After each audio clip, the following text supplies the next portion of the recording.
Taste the Daily.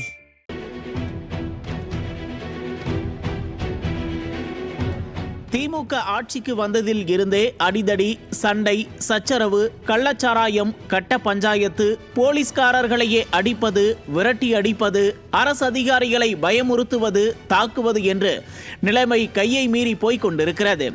இதில் இன்னும் ஒரு படி மேலே போய் அரசுக்கு எதிராக புகார் அளித்தால் உயிருக்கே ஆபத்து ஏற்படுத்துவது என்று இந்த அராஜகங்கள் எல்லாம் கட்டவிழ்த்து விடப்படுகிறது திராவிட மாடல் ஆட்சியில். சில நாட்களுக்கு முன்னர் கனிமவள கொள்ளை தொடர்பாக கீழ்மட்ட அதிகாரி முதல் ஆட்சியர் வரை புகார் செய்த புதுக்கோட்டையைச் சேர்ந்த அதிமுக நிர்வாகியும் சமூக ஆர்வலருமான ஜெகபர் அலி சமூக விரோதிகளால் லாரி ஏற்றி படுகொலை செய்யப்பட்டார். ஏதோ சினிமாவில் காட்டும் வில்லன் பழிவாங்கும் காட்சி போல நம் கண்முன்னே நடந்த இந்த காட்சிகள் கண்ணை விட்டு மறையும் முன்னர் கஞ்சா கடத்தல் பற்றி துப்பு கொடுத்த வாணியம்பாடியைச் சேர்ந்த வாசிம் அக்ரம் என்பவர் கொடூரமாக கொலை செய்யப்பட்டார். சில நாட்களுக்கு முன்னர் வக்பு சொத்தை பாதுகாக்க போராடிய நெல்லை ஜாகிர் உசேன் பட்டப்பகலில் வெட்டி கொலை செய்யப்பட்டார். அரசை எதிர்த்த காரணத்தால் ஏற்கனவே யூடியூபர் சவுக்கு சங்கர் வீடு சூறையாடப்பட்டதோடு அவருடைய தாயாரும் மிரட்டப்பட்டார். இப்போது மீண்டும் சென்னை ஆதம்பாக்கத்தில் சவுக்கு சங்கர் வீட்டின் பூட்டை உடைத்து அராஜகமான முறையில் கைது செய்யும் பணியில் தீவிரமாக ஈடுபட்டு இருக்கிறது திமுக அரசு.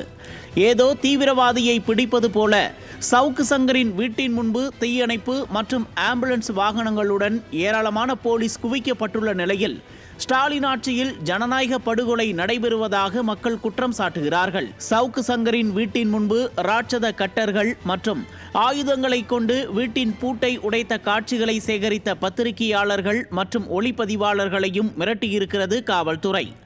ஜனநாயகத்தின் 4வது தூணான ஊடகத்துறையை மிரட்டுவதுதான் சமூக நீதியா என ஸ்டாலின் அரசுக்கு ஊடகவியலாளர்கள் கேள்வி கேட்க தொடங்கிவிட்டார்கள். தமிழ்நாட்டு மக்களின் ஜனநாயக உரிமையை பறித்து அரசின் குறைகளை சுட்டி காட்டுபவர்களை ஒடுக்க நினைக்கும் காட்டாட்சி திமுக அரசின் ஆணவ செயல்களை எல்லாம் பார்க்கும்போது அச்ச உணர்வு ஏற்படாமல் வேறு என்ன நினைக்க தோன்றும்? அரசை தட்டி கேட்க யார் வந்தாலும் அவர்களையே பழிவாங்கும் நோக்கோடு இந்த அளவுக்கு இறங்குகிறார்கள்.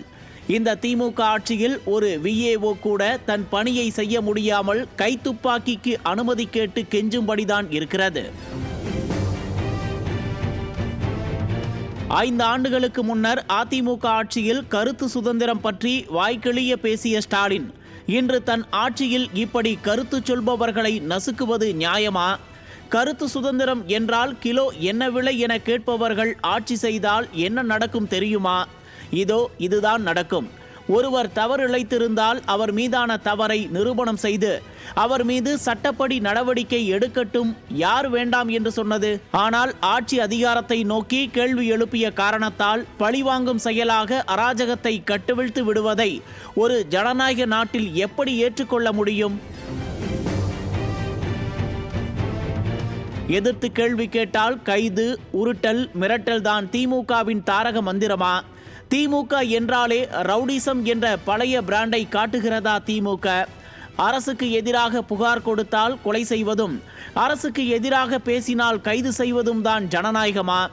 கைது, சர்வாதிகாரம்தான் ஸ்டாலின் சொல்லும் திராவிட மாடல் 2.0வா என்பன போன்ற பல்வேறு கேள்விகளுக்கு விடை தேடுகிறது இன்றைய நியூஸ் ஜே உரிமை குரல் நிகழ்ச்சி.